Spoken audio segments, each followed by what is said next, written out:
Hello, in this lesson we are going to cover what is blockchain.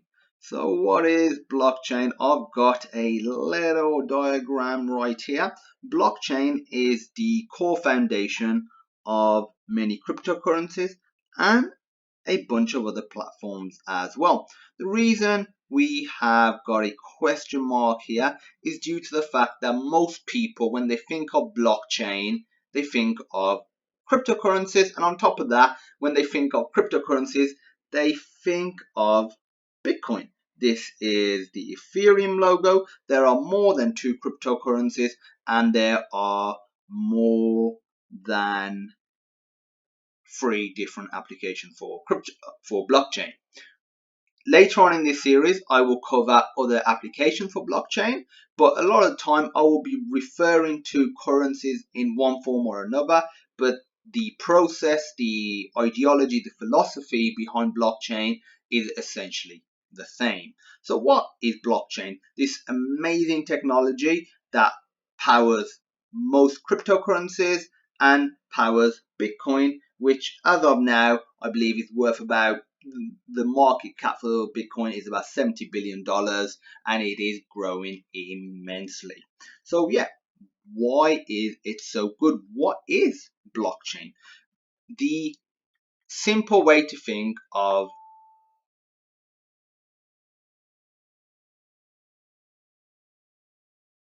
The simple way to think of blockchain is a database.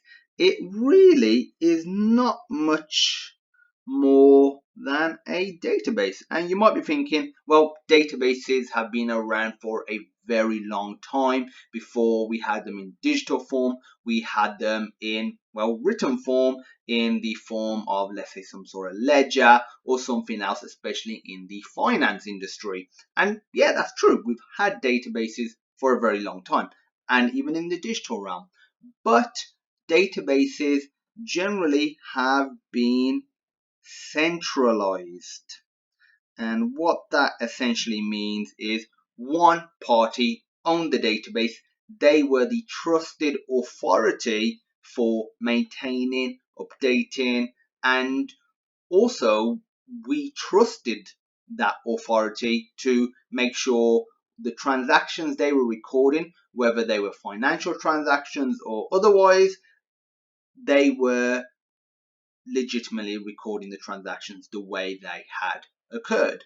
Whereas with blockchain, blockchain uses a distributed system which is decentralized.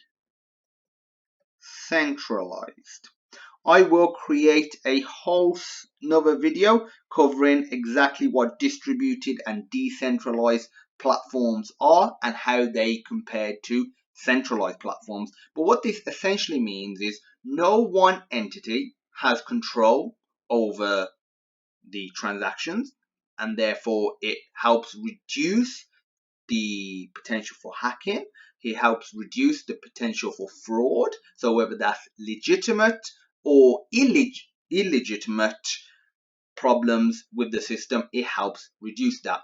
One word you might come across when you hear blockchain, or more specifically cryptocurrencies like Bitcoin, but they're essentially referring to the blockchain, is unhackable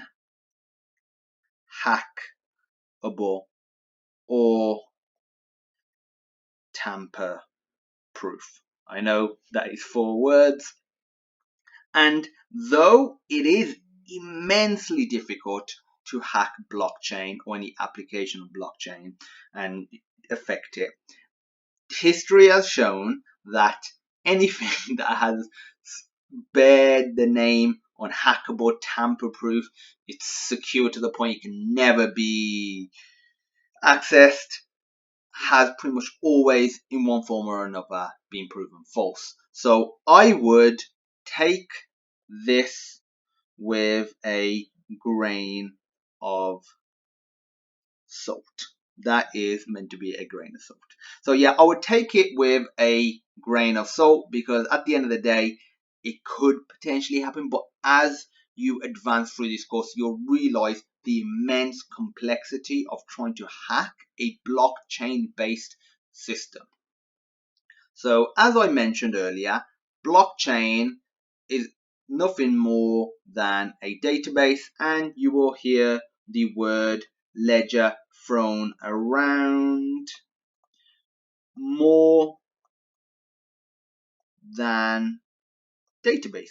But that's all it is. It's just a way of recording transactions. So imagine if we have this little ledger, this database, and we say person A sends 10 units of something, whether it's £10 or $10, to person B, and let's say person B sends it to person C. They send 7 units of the same currency or whatever that unit is.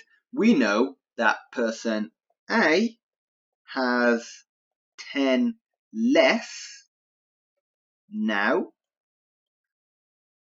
Person B has 10 more now, and person C also has 7 more now. I've missed out a step, which is person B has 7 less, because they did transfer some money as well. So though they received it, they have transferred it as well.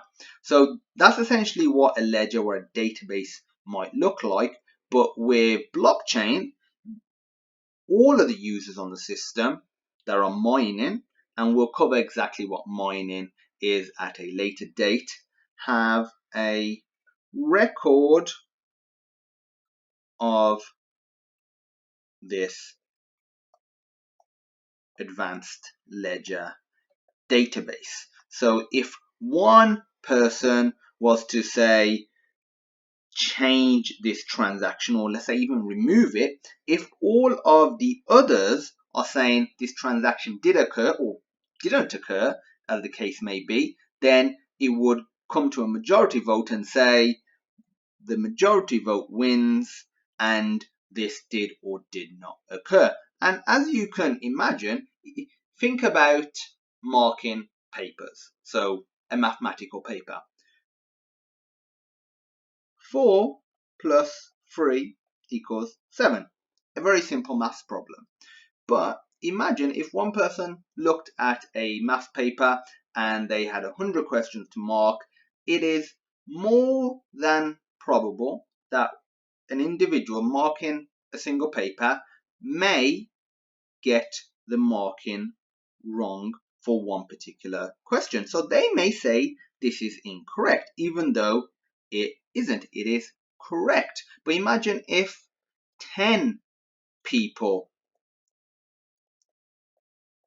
were to mark the paper and 9 said it was correct and one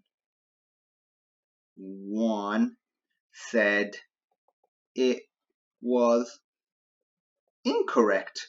Based on this from a statistical point of view, you can say that the 9 are correct. And imagine if you just do this even further. Instead of 10 people marking it, 100 people, 1,000, 1,000,000 people. And out of 1,000,000, if only a few people are saying that this answer to this question is incorrect, you can say, statistically speaking, it is not incorrect, and those people, for whatever reason, have made a mistake, whether they have maliciously done that or they've just made a honest mistake. And that's the benefit of a decentralized distributed ledger.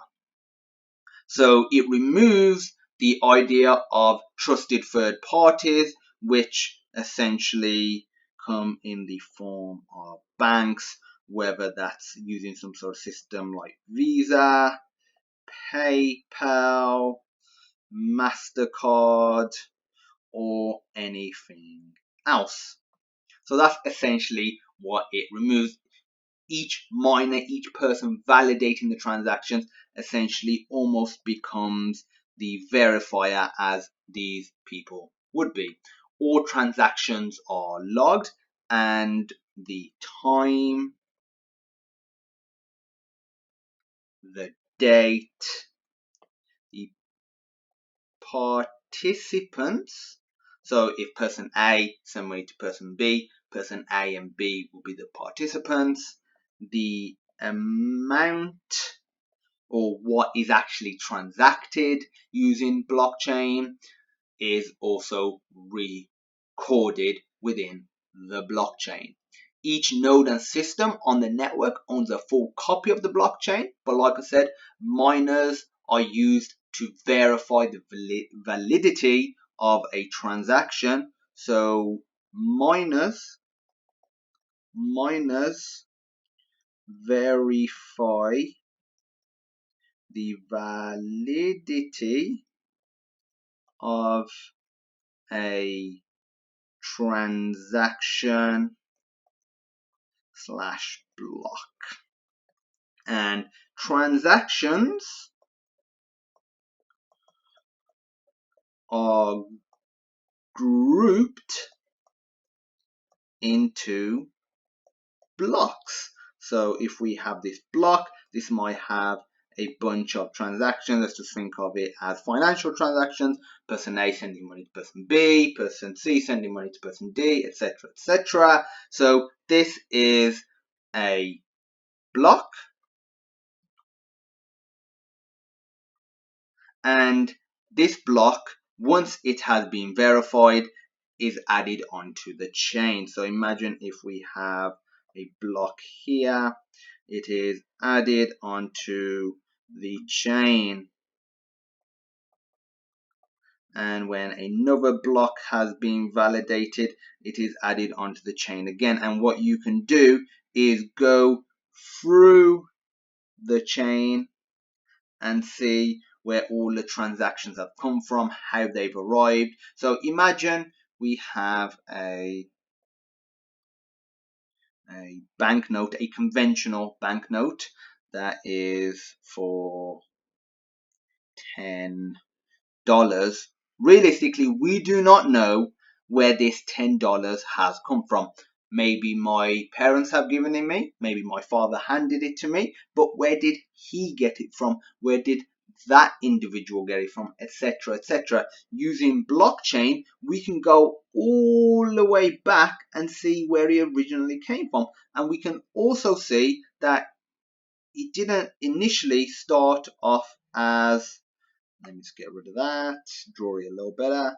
It didn't initially start off as $10. It was a bunch of $1 transactions that eventually formed into $10. Maybe my dad received 10 $1 from 10 different people, and he gave me the $10. Maybe he went to the bank and he changed those 10 $1 into a single $10 note, and that's what he gave me. But I don't know that. Whereas with the blockchain system, it allows you to see the transaction of, I'm saying money in this case, where exactly it has come from and where it is going. And all of this is backed, let me do the B again, that doesn't look very good, backed by mathematics using